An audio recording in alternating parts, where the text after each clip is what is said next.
Well, here we are. It's a day before the National March for Life 2010.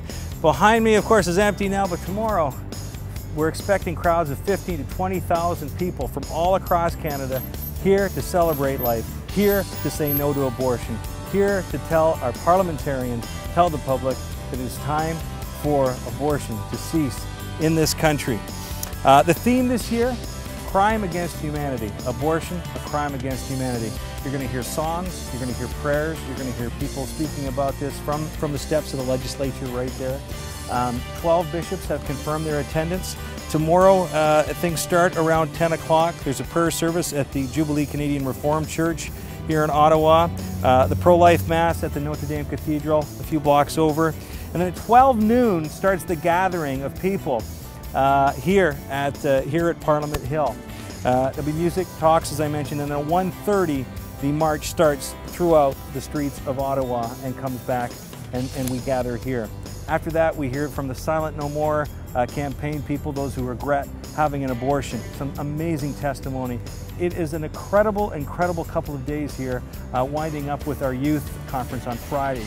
But tomorrow, Thursday, is the day to be here for the march. Come out, show your solidarity. Soon we'll be off to the Candlelight Vigil, and we'll see you there. March for Life 2010.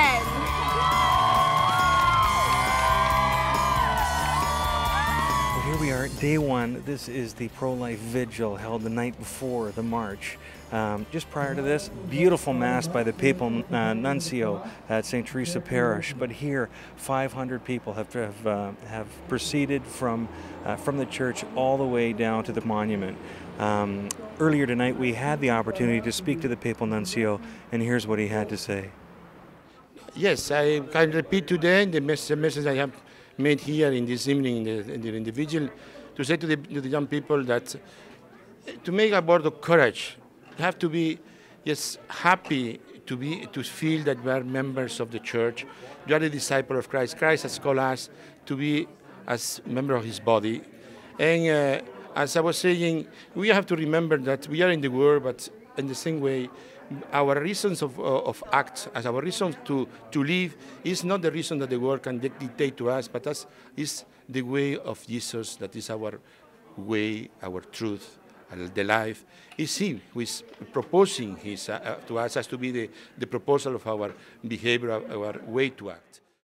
So now let's catch a little bit of the excitement, a little bit of the prayer, a little bit of the hope that we're feeling here tonight at the Pro-Life Vigil.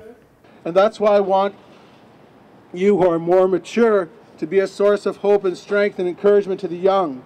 And you young, to be you are a source of hope to those of us who are older. I at the time, I didn't really know exactly what the pro-life movement was.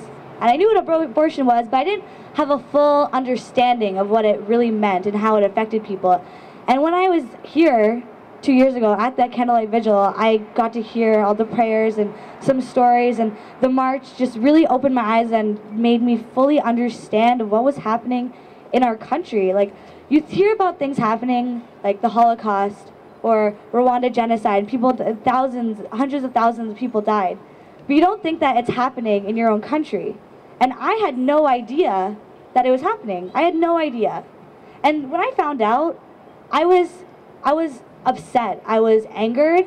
I guess I was really sad. And I was somewhat disgusted that I had no idea what was going on. And that so many people were just killing unborn childs and they never had a voice. And it kind of went to heart with me. More wonderful young ladies. Where are you folks from? We're from Mississauga, Holy Name of Mary Catholic Secondary School, from Mississauga. And from Mississauga, yeah. Very good. And who do we have here? I'm Mahi. And? Crystal. I'm Jasmine. Sharmila. And what drives you to come out, besides a couple of days off school? I mean, what is this all about? What does it mean to you? I think abortion is wrong, and we as young people need to take a stand. And everyone has a right to live, so. That's about as clean as it can come.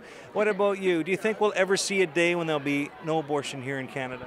I believe so. If we have such rallies as this every year and we come together as a group, as a Catholic community, and we proclaim all our faith, I think a day will come when abortion will be gone forever.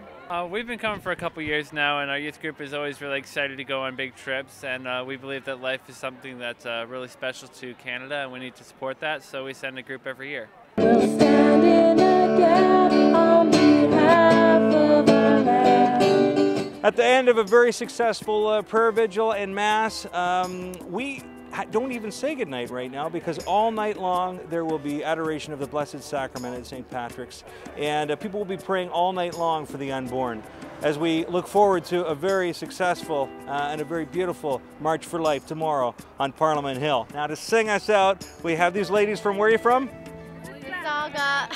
Saga and Brampton and all over Greater Ontario. To sing us 1, 2, 3. We want to see, we want to see, we want to see Jesus lifted high.